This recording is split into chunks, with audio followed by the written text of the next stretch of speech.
भगवान राम ने भी अपने जीवन में मातृ पितृ भक्ति की, और उदाहरण दे रहा हूं मैं आपको। लोग कहते हैं कि भगवान राम ने अपने पिताजी की बात नहीं मानी और वन चले गए। मैंने कहा कौन कहता? बोले दशरथ जी रोकते रहे, राम मत जाओ मत जाओ मत जाओ, राम जी चले गए। अब आप कहते हो कि माता पिता की बात माननी चाहिए। रामायण में ये प्रसंग आता है अयोध्या कांड में, क्यों भाई आता है ना अयोध्या कांड में, कि दशरथ जी रोकते रहे और राम जी वन चले गए। तो कहां भगवान राम ने पिता की बात मानी? और यदि ये कहा जाए कि कैकेयी की बात मान के चले गए, तो कौशल्या जन्मधात्री मां है, कौशल्या जन्मधात्री मां है, कैकेयी जन्मधात्री मां नहीं है। कैकेयी सौतेली मां है, लेकिन जन्मधात्री मां कौन है? कौशल्या जी। तो कैकेयी कह रही थी, कहने देते कैकेयी को, लेकिन कौशल्या की बात पर विचार करना चाहिए था, महाराज दशरथ की बात पर विचार करना चाहिए था। जब परमात्मा स्वयं माता पिता की बात नहीं मान रहा है, तो आप किस प्रकार से कह रहे हैं? कैसा संदेश दे रहे हैं? किस तरह की से आप उपदेश दे रहे हैं? ये क्या प्रमाण है? अब समझने का फेर है।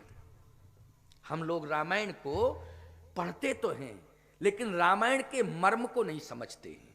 यही शंका हो जाती है, शंका यही होती है। इसी का समाधान इस सनातन धर्म के मंच से, प्रमाणित मंच से किया जाता है। इसलिए ये रामचरितमानस सम्मेलन, संत सम्मेलन, भागवत सम्मेलन, गीता सम्मेलन, वेदांत सम्मेलन आदि आदि जो सम्मेलन इसलिए कराए जाते हैं, वस्तुतः सम्मेलन इसलिए कराए जाते हैं कि जो जनमानस भ्रमित हो रहा है, इसके भ्रम को दूर किया जाए, इसलिए ये सत्संग किया जाता है। लेकिन सही बात तो यह है कि प्रस्तुति देने वाले भ्रम को दूर नहीं कर पाते हैं और भ्रमित करके चले जाते हैं। यह समस्या है, यह समस्या है। ऐसा करना नहीं चाहिए। आज तमाम प्रकार के उपदेश हो रहे हैं, पता नहीं किस किस तरह से लोग व्याख्याएं कर रहे हैं और क्या क्या बता रहे हैं लोगों को, लेकिन परंपरा क्या है समझिए इसको, सुनिए जरा। भगवान राम ने कैकेयी मां की बात मानी, कौशल्या मां की बात मानी, सुमित्रा मां की बात मानी, और अपने पिता महाराज श्री दशरथ की बात मानी, और चारों की आज्ञा लेकर के ही भगवान बन गए, चारों की आज्ञा लेके। अब बस अंतर यह कि हम लोग पढ़ नहीं पा रहे हैं, समझ नहीं पा रहे हैं, पढ़ तो रहे हैं लेकिन समझ नहीं पा रहे हैं, इसलिए हम समझा रहे हैं। माता पिता के प्रति समर्पित हो जाओ। भगवान राम वो ब्रह्म है, निर्गुण निराकार ब्रह्म सगुण साकार बन के जब प्रकट होता है, तो दुनिया को यह संदेश देता है कि मातृ पितृ भक्ति करनी चाहिए। गुरुदेव की भी आज्ञा का पालन किया, श्री वशिष्ठ जी महाराज की आज्ञा का पालन किया भगवान राम ने। इस भ्रम का निवारण हो जाना चाहिए। भगवान राम कैकेयी मां से पूछ रहे हैं, पिताजी के दुख का कारण क्या है, बताएं आप। मोहि कहू मातु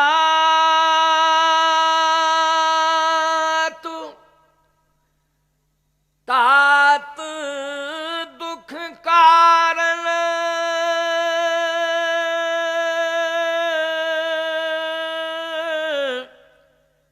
ओ करिय जतन जहि हो निवारण, करिए जतन जहि हो निवारण। हे मां, आज मेरे पिताजी मूर्छित क्यों पड़े? कष्ट किस बात का? मैं प्रार्थना कर रहा हूं कि मेरे पिताजी का दुख कैसे दूर हो।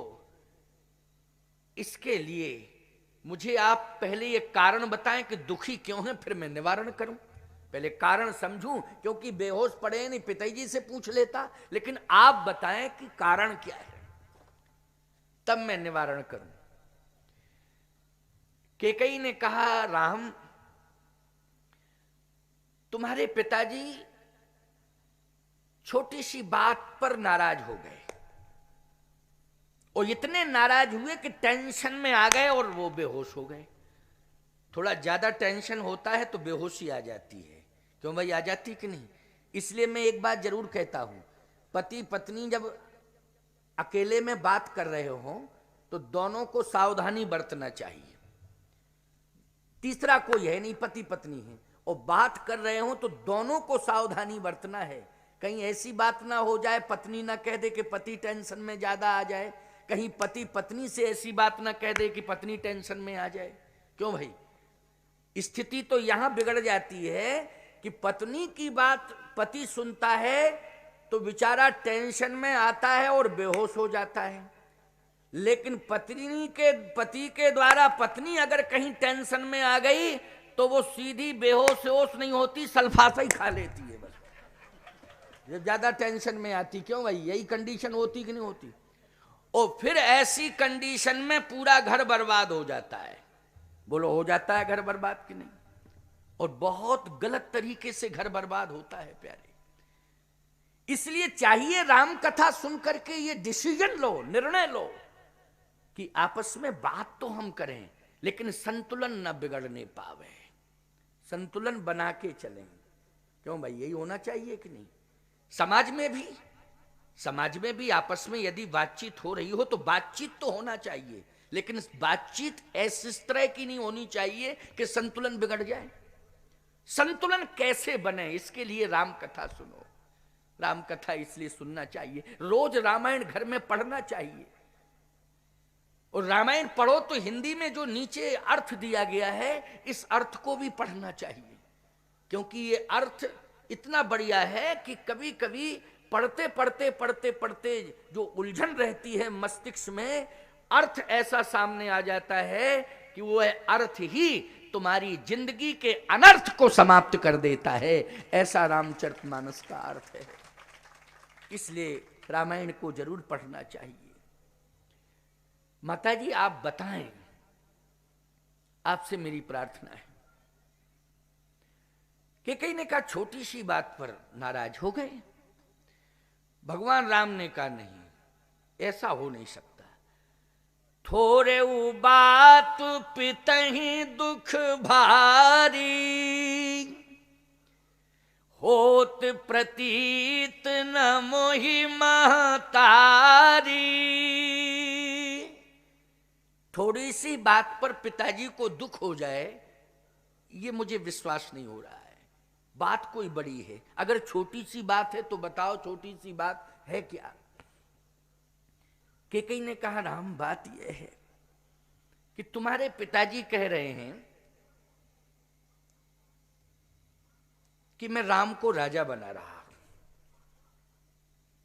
और मैंने ये कहा कि राम को राजा मत बनाओ, क्योंकि राम को राजा बनाना राम के विकास में अवरोध पैदा करना है, ये मैंने कहा।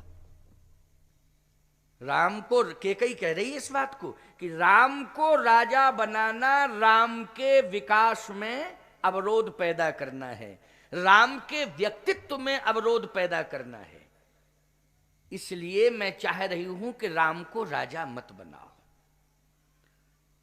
अच्छा माता जी, फिर क्या हुआ? आपने क्या कहा?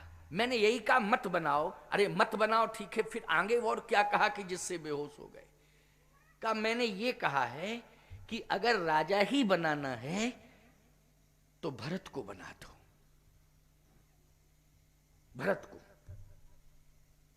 भगवान राम ने कहा तो फिर पिताजी ने क्या कहा? पिताजी ने तुम्हारे ने यही कहा है कि हाँ भरत को हम राजा बना देंगे। तो फिर बेहोश क्यों हो गए? फिर क्यों बेहोश हुए? कहा मैंने एक छोटी सी बात कह दी कि राम को राजा तो बनाना ही नहीं है, राजा तो भरत को बनाना है। राम को 14 साल के लिए वन भेजना है, बस इतना सुना और बेहोश हो गए। अब राम इसमें अनुचित मैंने क्या कहा, अब तुम ही बता दो। भगवान राम ने कहा माता जी ये तो आपने मेरे हित की बात कही, लेकिन पिताजी को, तुम्हारे पिताजी को तो अहित महसूस हुआ। अहित तभी तो बेहोश हो गए। अब राम अपने पिता को समझाओ। देखो भैया, भगवान राम ने जब वन की बात सुनी तो प्रसन्न हो गए। मन मुस्काय भानु कुल भानु,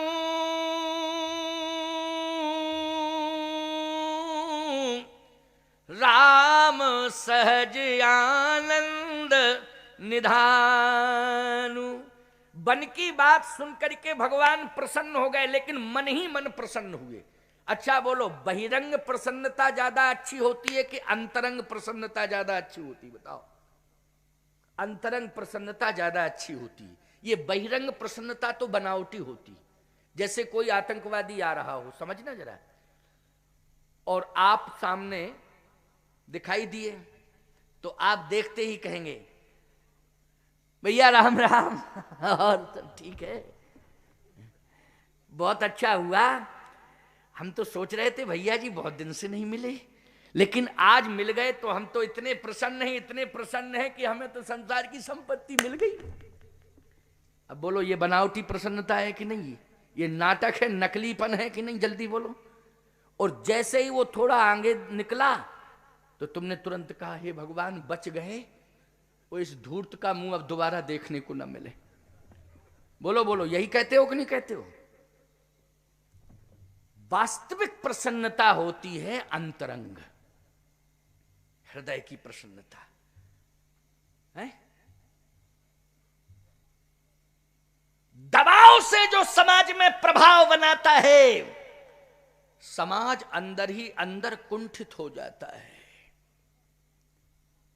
लेकिन अपने स्वभाव से, अपनी सरलता स्वभाव से जो प्रभाव बनाता है, समाज उसके प्रति समर्पित हो जाता है। प्यारे, यही एक सूत्र है, यही सूत्र है। इसलिए मैं कहता हूं, सरलता सहजता से समाज से जुड़िए आप। भगवान राम वन की बात सुन करके मन ही मन प्रसन्न हुए। मन मुस्काए भानु कुल भानु, राम सहज आनंद निधानु। मन मुस्काए भानुकुल भानु। एक बात आपको और बताएं, राम जी राजा बनते तो महलों में रहते कि नहीं रहते? रहते कि नहीं? अच्छा, संपूर्ण संसार को प्रकाश कौन दे रहा है बताओ? पूरे संसार को प्रकाश कौन दे रहा है? नरेंद्र मोदी? अच्छा, सूर्य दे रहा है। हाँ, थोड़ा सा हमको थोड़ा कान वान में डिस्टर्ब हो गए लगता है। सूर्य दे रहा है, बहुत बढ़िया। अयोध्या प्रसाद जी ने बताया सूर्य। कौन बोला था? अच्छा अच्छा, सूर्य। लेकिन एक बात आपको बताएं, सूर्य को अगर किसी भवन में बंद कर दिया जाए, सूर्य को किसी भवन में, मकान के अंदर बंद कर दिया जाए, तो एक बात बताएं आपको कि मकान के अंदर तो प्रकाश होगा, होगा कि नहीं होगा? लेकिन पूरे संसार में प्रकाश होगा? नहीं होगा। और सूर्य की सत्ता को स्वतंत्र कर दिया जाए तो बोलो सर्वत्र प्रकाश होगा कि नहीं होगा? और प्रकाश ऐसा होगा कि राजमहलों में भी उतना प्रकाश और गरीब की झोपड़ी में भी उतना ही प्रकाश, समान रूप से प्रकाश देगा सूर्य। किसी भी प्रकार का कोई भेदभाव नहीं रखेगा। बोलो, राम का व्यवहार ऐसा ही है कि नहीं? एक राजमहल से लेकर के गरीब की झोपड़ी तक, बोलो समान व्यवहार किया भगवान राम ने कि नहीं किया? किया समान व्यवहार कि नहीं? सूर्य को भी प्रकाश, जगत प्रकाश प्रकाशक रामू, सूर्य को भी प्रकाश देने वाले हैं प्रभु राम। सूर्य प्रकाश लेता है तो प्रभु के खजाने से लेता है। पावर हाउस सप्लाई वहीं से होती है, समझ रहे हो कि नहीं? सूर्य भगवान वहीं कहते हैं, रोज जाते हैं कि अब मैं डिस्चार्ज हो गया हूं, दो मुझे चार्ज करो। तो चार्ज करो तो भगवान कहते लो मैं चार्ज किए देता हूं। तुरंत चार्ज भगवान कर देते हैं, सुबह फिर प्रकाश देने लगते हो। तो समझ रहे हो कि नहीं? अच्छा, डिस्चार्ज होना यही तो है कि जब अस्त होता है तो डिस्चार्ज हुआ कि नहीं? जल्दी बोलो। जब अस्त हुआ तो क्या मतलब हुआ? अस्त मानी क्या हुआ? डिस्चार्ज।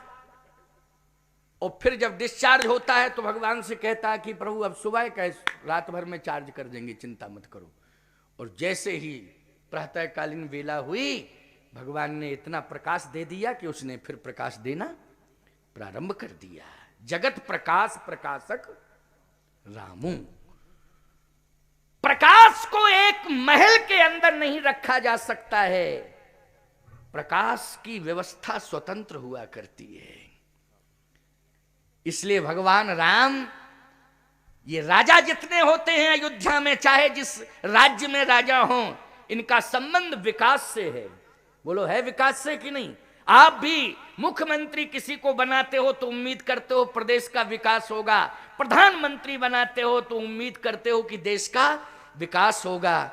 इनसे उम्मीदें विकास की जा सकती हैं प्यारे, लेकिन सत्य तो यह है कि विकास उतना महत्वपूर्ण नहीं है, महत्वपूर्ण है जीवन का प्रकाश। यदि जीवन में प्रकाश मिल गया तो निश्चित रूप से संपूर्ण संसार का अंधकार दूर होगा, माध्यम आप बन जाएंगे। बोलो, बन जाएंगे कि नहीं? और संपूर्ण जगत का अंधकार, बोलो, भगवान ने दूर किया कि नहीं किया? संपूर्ण जगत का अंधकार भगवान ने दूर किया। राक्षसों के अनाचार अत्याचार से पृथ्वी दुखी थी, गौ ब्राह्मण दुखी थे, संत भक्त सब दुखी थे कि नहीं थे? यज्ञ आदि सभी नष्ट हो रहे थे कि नहीं? लेकिन इन सबको बचाया किसने? बोलो जल्दी। अंधकार ही अंधकार दिखाई दे रहा था, लेकिन उस अंधकार को दूर किया बन जाकर के प्रभु राम ने, प्रकाश बन करके। बोलो, किया कि नहीं किया?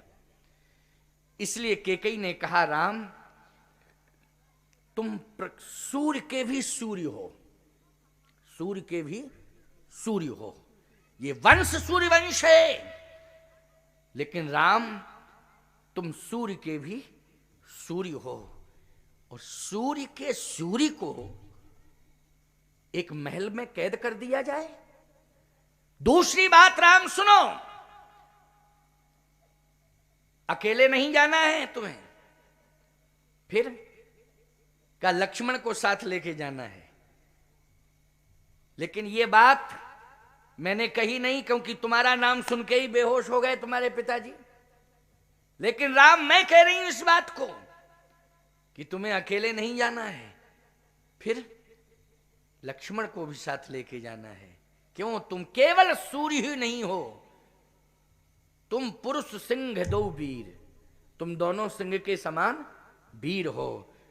तो हे राम, मैं तुमसे ही पूछना चाहती हूं कि सिंह भवन में रहता है कि वन में रहता है? सिंह तो वन में रहता है, भवन में सिंह यदि रह जाए तो कटघरे का सिंह माना जाता है।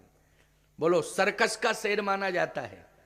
अगर भवन में उसको बंद कर दिया जाए तो सर्कस का शेर माना जाता है कि नहीं? अच्छा, सर्कस का शेर ज्यादा अच्छा होता है कि जंगल का शेर? सर्कस के शेर की तो शेरता वीरता ही चली जाती है, वो तो रोटी मांगने के लिए मुंह फाड़ता है, रोटी मांगने के लिए। बोलो, फाड़ता है कि नहीं? बोलता कुछ नहीं है, बस मुंह ही फाड़ता है सर्कस का शेर। लेकिन असली शेर की वीरता अगर देखनी है, समझनी है, तो वन में दिखाई देती है। बोलो, भगवान राम ने जो लीलाएं की हैं, क्योंकि ये परमात्मा, भगवान शंकर ने कहा कि ये परमात्मा 5 लीलाएं करने के लिए आ रहा है। 5 लीलाएं करने के लिए। कौन कौन का? एक तो जन्म लीला, जन्म के बाद फिर विवाह लीला, और विवाह लीला के बाद वन लीला, और वन लीला के बाद रण लीला, रण लीला, और इसके बाद 5वीं है राजलीला। 5वीं कौन सी लीला है? राजलीला। लेकिन क्रम बदला जा रहा है, जन्म लीला, विवाह लीला, और विवाह लीला के बाद सीधी राजलीला। अभी रण लीला और वन लीला और रण लीला दोनों बाकी हैं।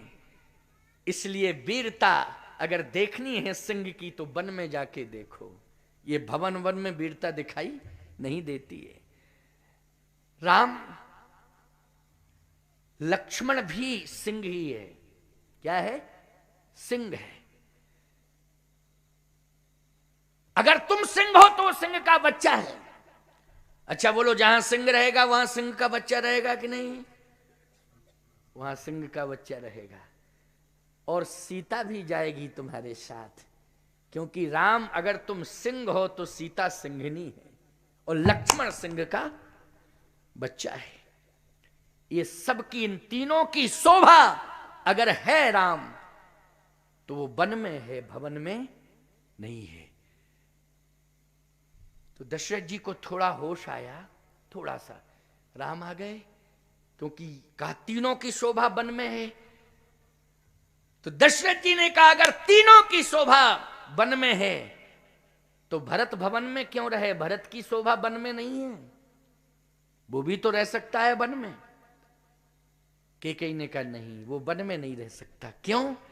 इसलिए राम सिंह है, सीता सिंघनी है, लक्ष्मण सिंह का बच्चा है, लेकिन भरत तो इस रघुवंश का दीपक है, इसलिए दीपक भवन में ही रहता है, वो वन में नहीं रहता है। कहे प्रमाण क्या है? कैकेयी ने कहा आपने ही प्रमाण पत्र जारी किया है। मैंने प्रमाण पत्र दिया? हां, जानहूं सदा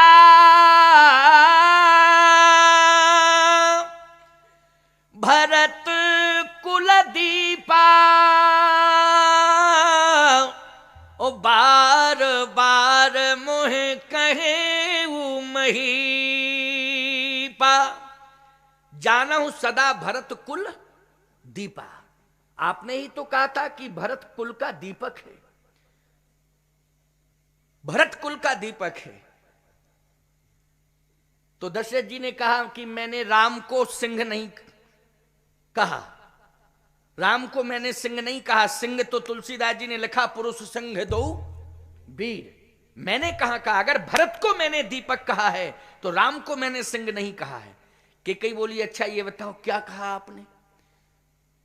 दशरथ जी बोले राम को मैंने ये कहा है कि अगर भरत कुल का दीपक है तो राम कुल की मणि है, रघुकुल की मणि है। भरत दीपक है, दीपक भी प्रकाश देता है, और राम रघुकुल की मणि है, मणि भी प्रकाश। तुम तो कैकेयी ने कहा कि बात यह है कि मणि की शोभा भवन में है कि वन में?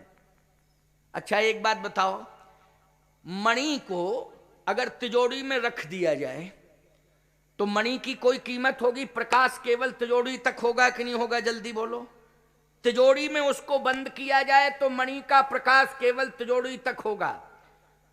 कैकेयी ने कहा लेकिन मणि को अगर वन में भेज दिया जाए तो पूरा जहां जहां तक मणि जाएगी वहां वहां तक प्रकाश होगा। तो दशरथ जी ने कहा कि मणि कैसे जा सकती है, उसके हाथ पैर नहीं हैं। कैकेयी ने कहा इसलिए तो कह रही हूं कि मणि के साथ फणी जाएगा, मणि को लेके फणी।